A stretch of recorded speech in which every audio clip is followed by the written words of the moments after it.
हासिलपुर राना उमैर सुल्तान in charge bureau cell जनूबी पंजाब की report के मुताबिक थाना सदर हासिलपुर के इलाके में मदरसा के बच्चों पर तशद्दुद करने का मामला। डीपीओ मोहम्मद फैसल कामरान का नोटिस, पुलिस का फौरी एक्शन, मुलजिम गिरफ्तार। बहावलपुर पुलिस को दरख्वास्त मौसूल हुई कि बच्चे मदरसा में इस्लामी तालीम हासिल करते थे। मुलजिम मोहम्मद शफीक जो कि मदरसा में बच्चों को पढ़ाता था, मुलजिम ने 2 बच्चों ज़ीशान और हनीफ को ईद की छुट्टियों में कुर्बानी की खाले इकट्ठी न करने पर बेदर्दी से मारा। डीपीओ मोहम्मद फैसल कामरान ने वाक़या का फौरी नोटिस लिया।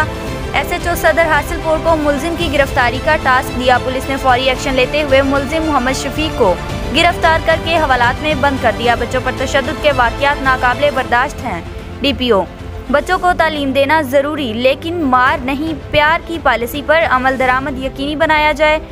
डीपीओ, मुलजिम को हर सूरत कैफरे किरदार तक पहुँचाया जाएगा। डीपीओ मोहम्मद फैसल कामरान।